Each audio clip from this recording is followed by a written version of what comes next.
Mukama ffe bazibwe nze mukwano gwo Boaz manyi watiredde dda obweddo nniize nvaale ku Light of Christ Church. Light of Christ eri Mutundwe Kigagga Zone. Oba ova Kampala, oba ova mu taxi, oba ova Ntebe, oba ova ku lw'e Masaka, noonya kutuuka Kitebi ku bitaala byebiriwo byokka awo Ekitebi, toyinza kutabuka. Kati bw'otuuka ku bitaala kwata Mutundwe Road, oba wakatambula kawo katini nnyo olaba ekipande kiri kyemmanga kiriko Light of Christ Church. Ntuuse ne programu eno sumululwa leero, saagala osumululwe enkya, njagala osumululwe olwaleero. Ku Light of Christ tuba ne services mu wiiki yonna, n'ekyenjawulo mu wiiki eyo ejja tugenda kubeera n'okusiiba okuva nga 13 okutuuka ku Sande oba zinaba 19 oba 18 13 awo ku Sande okutuuka ku Sande tujja kubeerayo n'okusiiba n'okusaba nkwaniriza mu linnya erya Yesu Kristo. Mukama ajja kwogera naffe ebigambo bingi mu nnaku ezo 7 ez'okusiiba n'okusaba okuva essaawa 10:30 era nga pulogulaamu zaffe bwe zitandika okutuukira ddala ku ssaawa 2. Naye buli wa Mande tuba ne service essaawa 10:30 okutuuka ku ssaawa 2.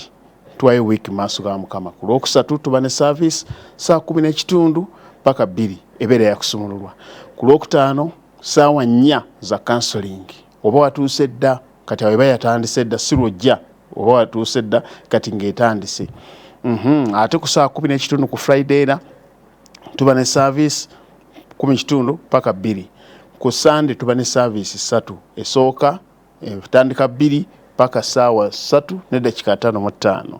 Eyo ebeera ya luzungu lwokka. Kati ku ssaawa 4 paka 7 tubeera ne service ya Kintabuli Luganda Luzungu. Kaakati ne akawungeezi tuba ne y'okusumulwa n'okusiiga amafuta ssaawa 10:30 paka ssaawa 2 awo. Bwe ngamba nti 2 awo ne bw'omuyitamu 5 kitegeeza tonkwata mataayi, ne bw'omuyitamu eddakiika 10 tukomaawo ku 2 awo. Kwebala mpanvu deliverance siiga amafuta. Kaakati ekyo kibeera kikulu gwe bw'okimanya. Kaakati yita munno oyo mugambe nti Boaz azze alina kyagenda okwogerako nga nange bwe nsaba. Yita mulinwana w'okolera parkinga ku bbali ondabe, tondaba nga bw'ovuga emmotoka ojja kukola akabenje. Sooka opaakinge. Kati katusabe. Mukama wange Yesu nkwebaza olw'olunaku luno lw'ompadde, ompadde omukisa okwogera eri ensi, okwogera eri eggwanga, okwogera eri ekkanisa.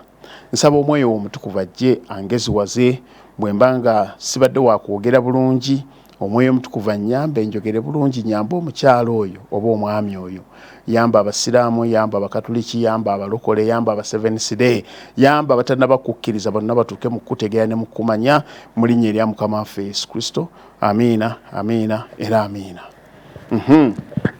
Kaakati mukwano gwange nakusuubiza olw'okuno olwayita nti lwaliro ŋŋenda kubanga njogera naawe ku ngeri y'okukutulamu sotaayi.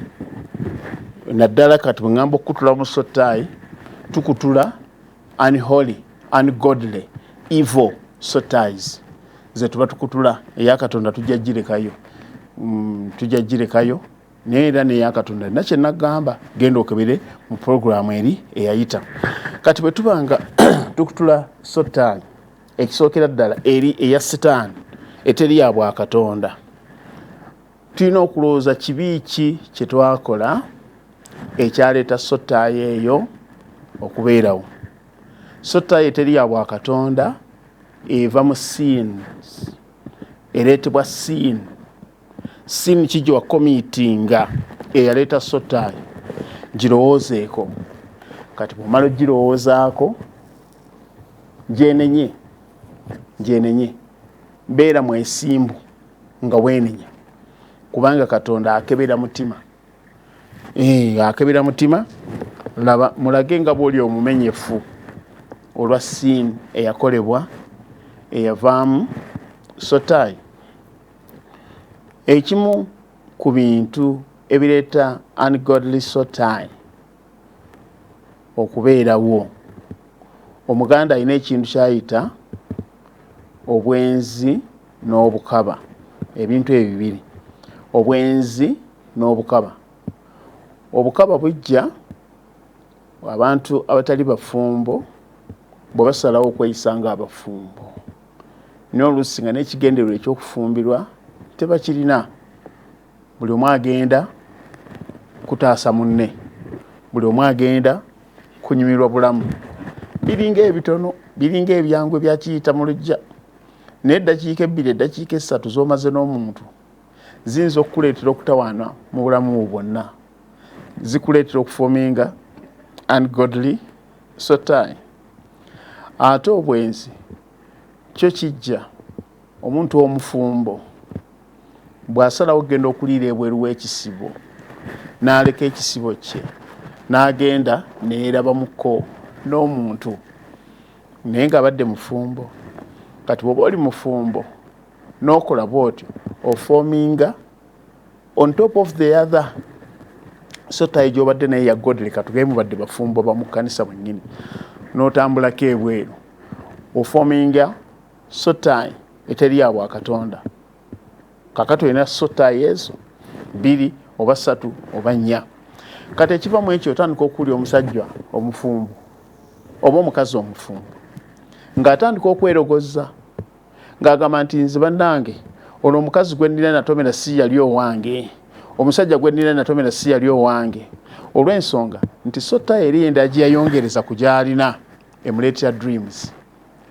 N'olaba ng'omuwala gwe wayagalako akuleetedde caayi, akuleetedde emmere, ali mu nnyumba yeetala. Kati ebirowoozo ebyo ne bikujjula mu mutwe, obuloozi biirawo bw'otyo, omulaba yeebase nayo mu kitanda, mukyala we ali eri, naye gwe ky'otomanyi nti sotai yakutawaanya. Kakati ensonga lwaki nkugamba nti tulina okuzikutula mu linnya erya Yesu. Kakati nammwe abatali bafumba abakola fornication, obukaba buli omu akola, era omuntu oyinza okumwagalako, bw'omala okumwagalako n'atandika okujja gy'oli mu birooto nga tamala ne mu kkanisa olaba mugenda mwenna, olaba alinga agenda ewammwe okwanjula, alinga agenda okukyala, olaba alinga akukubye kadaali, alinga azze okwanjula. Sotai yekutawaanya.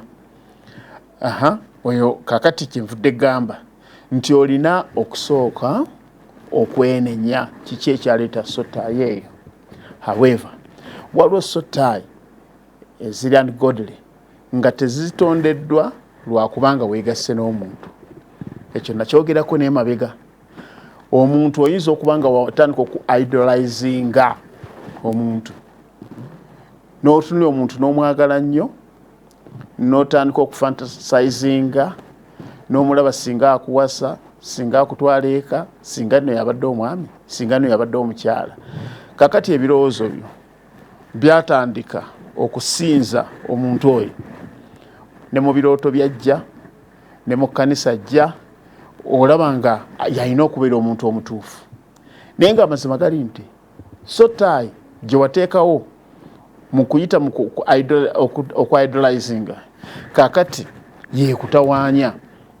Abantu bangi bali mu kkanisa nga bafumbiddwa abantu bye batategeera in their mind. Oluusi tukansolinga abantu n'obula omusaasira, n'obula okujja embooko omukubemu, naye nga tolina kyakukola. Oyinza kugamba nti abadde n'omusajja, waliwo omuwala omu yansabisa essaala, n'ansabisa essaala, ne tusaba essaala ey'obufumbo, omusajja amuwase myaka 2, myaka 3, myaka 5, myaka eyo ndowooza gyawera n'7. Kyenva mugamba nti y'ensonga gye tusabira tekutuuka, yeetuuseewa. Kyeyava anziramu n'agamba nti kati kirabika anaatera okumanya. Nenga nti kiki? Kirabika anaatera okumanya. Ne mugamba nti bulijjo eyo essaala gy'onsabisa, ye essaala gy'oŋŋamba nti anaatera okumanya, bulijjo tamanyi na kumanya, gw'okimanyi wekka. Ne muwa amagezi agenda alaba abasumba n'abakadde bamuyambe. Yaŋŋamba nti baamuwa byatandika okusenvula, naye twatuuka n'emyaka 10. Kati waliwo abantu nga alina relationship gye yakuliyetinga in her mind, in his mind, naye nga relationship eyo agirimu yekka. Gwe mu bwongo obwo olowooza nti nga bw'oyagala omuntu naye akimanyi, naye akwagala. Kiringa bino bifirimu bye tulaba oba byaba Nigeria. otunye omuntu ku lutimbe n'owulira nga omwagadde osanyuse n'olowooza nti nga bw'omulabye era omutegedde naye akumanyi. Kati bwe mugende bwewa ne musinkana bazzeeko e Uganda, omusinkana nga asinkana omuntu akumanyi naye, so gwe omumanyi wekka. Abantu bangi creating relationships ezitaliiyo mu bwongo bwabwe. Kakati ky'olina okukola kutula kye bayita soul tie embi ekubonyaabonya. Simanyi oba gy'oli mukwano gwange. Era bw'oba togikutudde, abasajja oba abakyala ab'obuvunaanyizibwa bagenda kukuyitako bagende nga gw'olowooza nti oli mufumbo ne gundi, so nga toli mufumbo. Abamu babeerawo ng'omuntu tamanyi nti omwagala, tamanyi nti omusabira, noddeeyo n'otandika okusaba essaala embi. Essaala ekusiba, essaala esiba oli. Neggwe asaba ebyo gw'osinga okubonaabona mu ekyo ky'okola. Tukutula so tie olwaleero.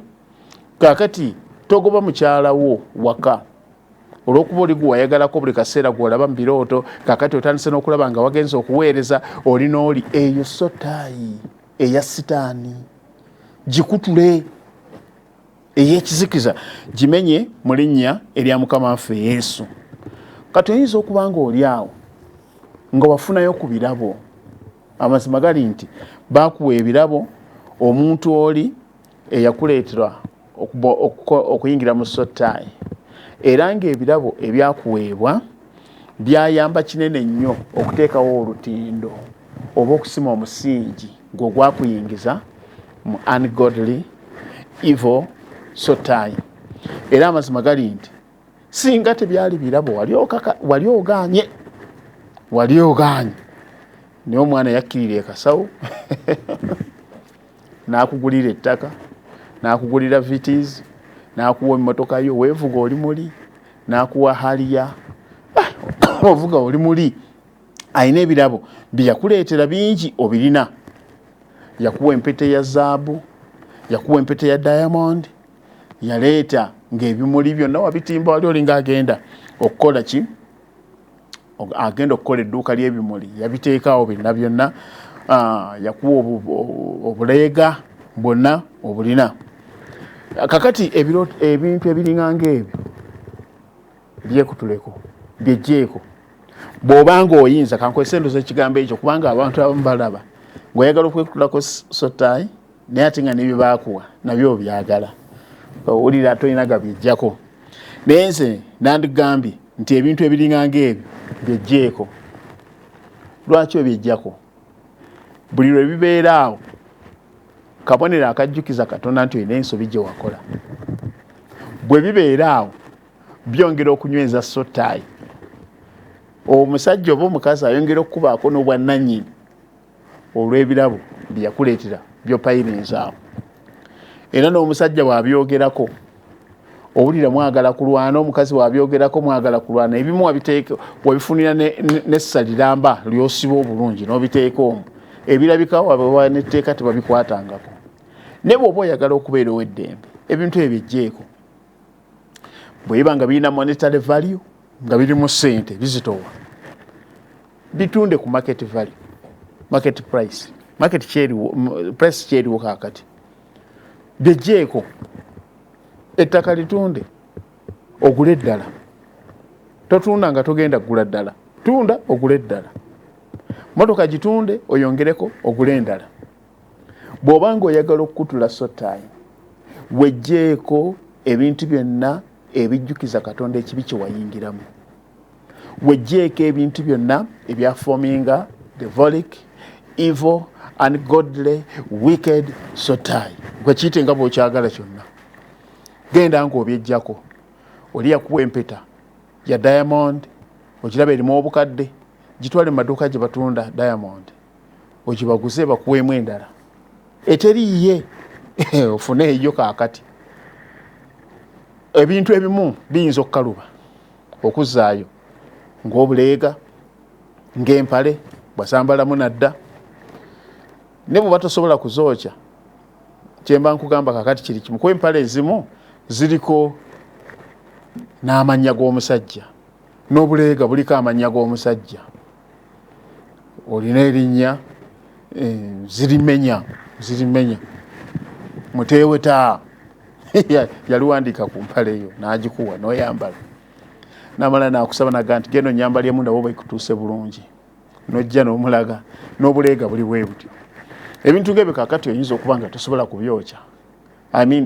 Olemeddwa oba okubyokya oba olemeddwa naye nandikugambye obyokye naye oba olemeddwa okubyokya kikole nga atagenderedde.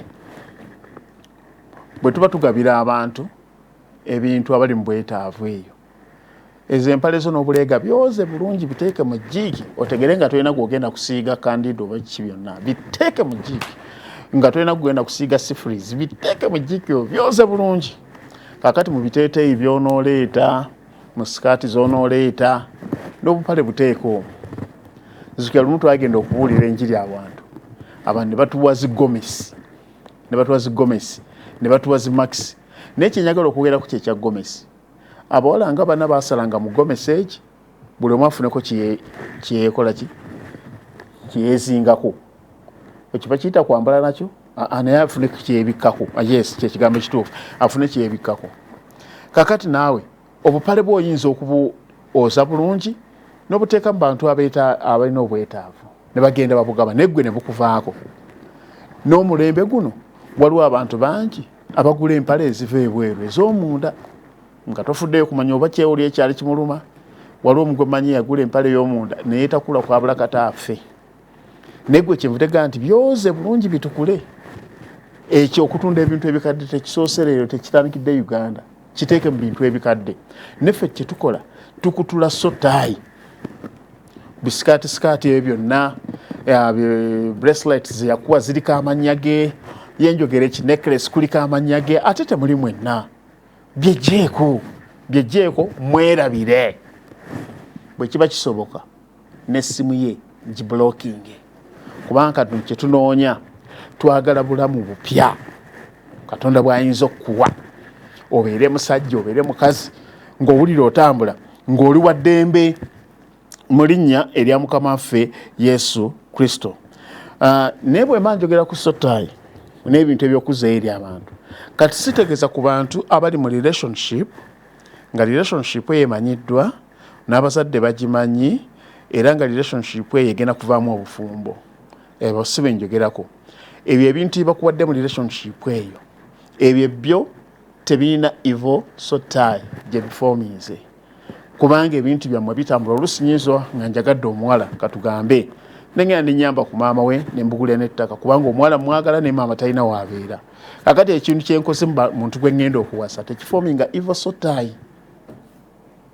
Ne kati eforminga evil sotaayi y'oli gwe nayagalako obwagazi gwe njagalako obwagazi nga tetulina na gye tugenda oba obiyinza obyawula ebintu ebyo.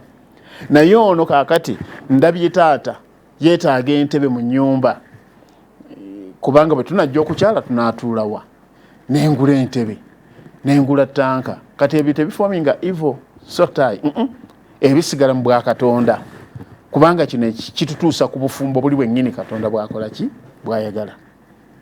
Kakati bw'obanga omuntu gw'olina naye sotaayi kyamwagala ng'akulemye okutta ng'ogaanye okumuta mu mutima gwo tekigasa kwejjako bintu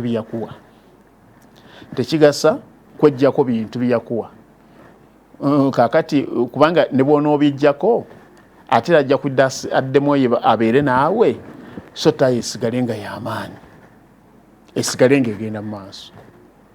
Naye nze kati omuntu gwe njogerako ye muntu agamba nti ekimala kikola kimala.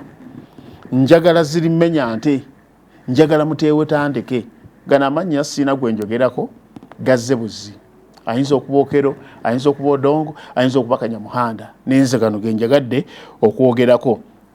Naye kakati obanga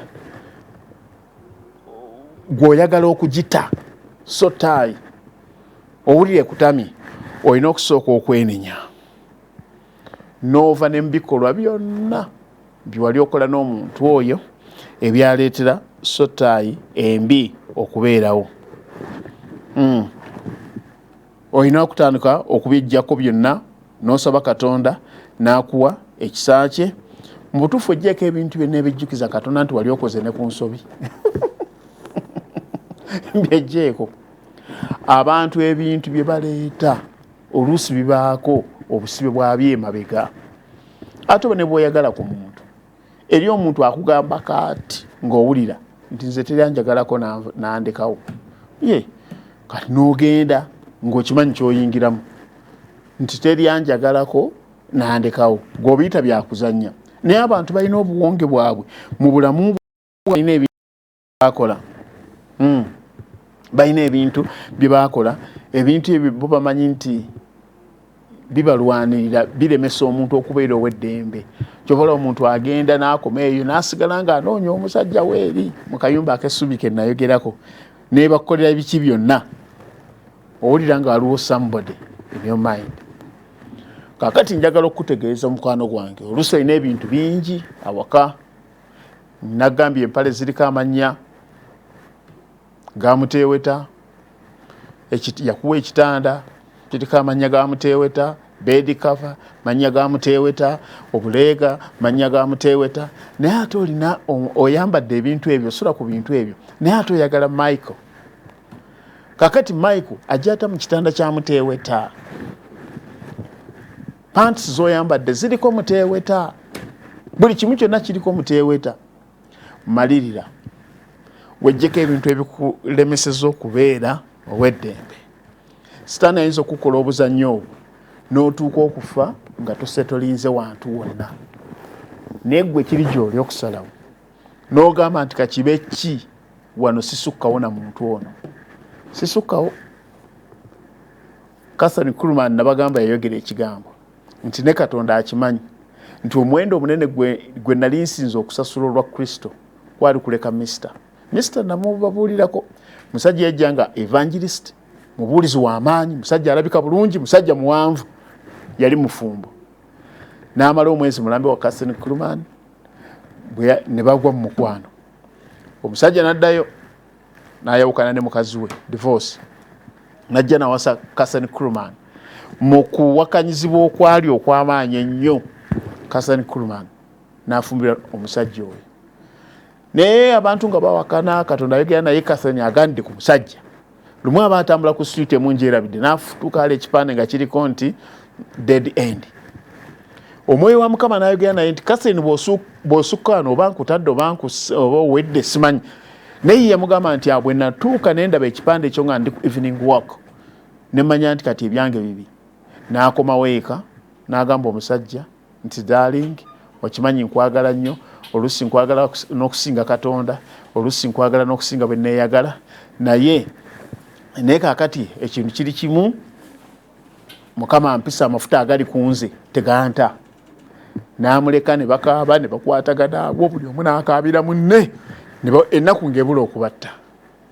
Kati Catherine agamba omanyi teri kizibu nga kukyawa omuntu atalina kyakkoze. Ng'owulira ddoboozi lya Katonda kizibu. Owulira ddoboozi lya Katonda naga nti nedda. Catherine agamba nti omuwendo ogusinga obunene gwe nali nsasudde ne Katonda agumanyi gwali gwakuleka Mr. Bwe tuba tunoonya obulamu obupya tuleka ebintu bingi mu bulamu. Ekimu ku bintu ebikalubiira abantu, Sitaani bw'aba agenda alina okugenda n'ebintu bye yajja nabyo mu bulamu. Oluusi kiruma.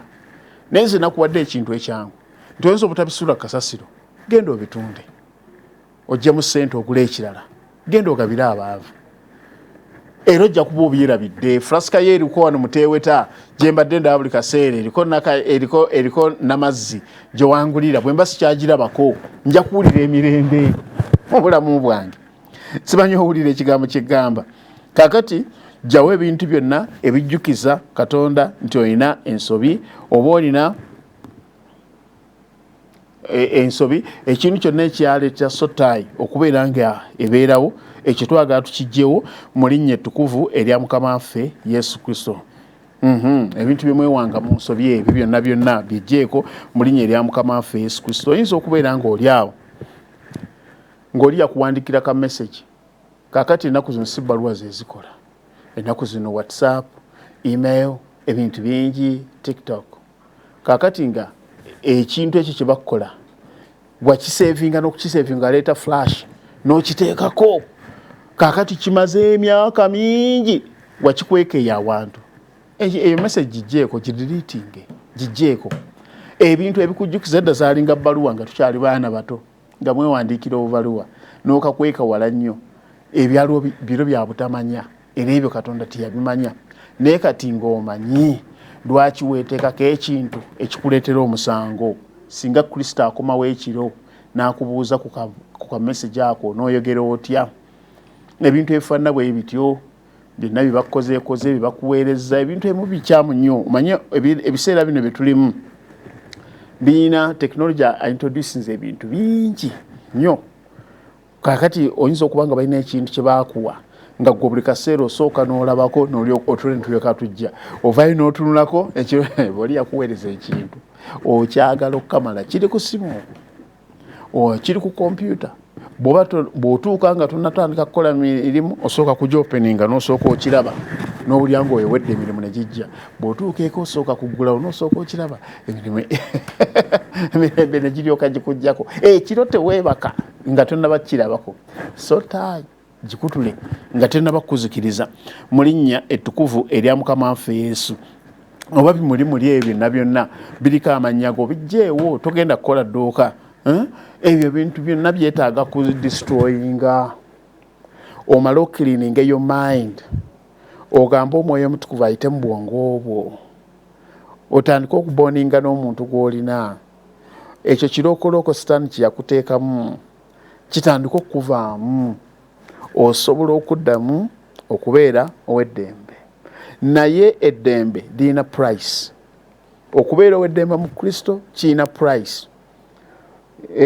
Yesu yagamba nti aterefiirize nga yekka neyetikka omusaalaba gwe nangoberera omuntu yenna oba ayagala okujja gye ndi okungoberera yeefiirize yekka yeetikka omusaalaba gwangoberere buli lunaku omusaalaba kitegeeza okukola ekintu ky'otandyagadde naye ng'ate kyekituufu ekisaana okukola jjukiramu byonna Katonda tatunoonyamu bintu bituufu atunoonyamu bintu bya butuukirivu noonya biki eby'obutuukirivu Katonda byanoonya mu ggwe osasule the price okole ebintu eby'obutuukirivu kubanga ebyo Katonda mwe yeekwese mu bifaanana bwe bityo mwe byekwese lumujja kubayigirizako ku mind ku pray etereza mind pray etereza mind abantu mbalaba oluusi nga bazze mu counseling yo nagamba nti musumba mpitiridde okwaka buli gwenda bamwagala ebyo nno biwanvu tujja kubyogerako mu ngeri enjawulo naye omwoyo omutukuvu asobola okukirininga mind Dawudi yagambye nti onaaze ne Zoobu nange naaba mutukuvu waliwo ekiseera wooba otuuka nga weeremeredde n'abantu bakulemeredde naye ng'olina kukola kiri Katonda kiyagamba nti mwejje tuteese ffembi mu Isaya 18 mujje tuteese ffembi bw'ayogera Mukama ebyo byammwe n'ebinaaba bitwakadde ng'ebbendera bigenda kubeera ng'ebyoya by'endiga Isaya giwandiike 18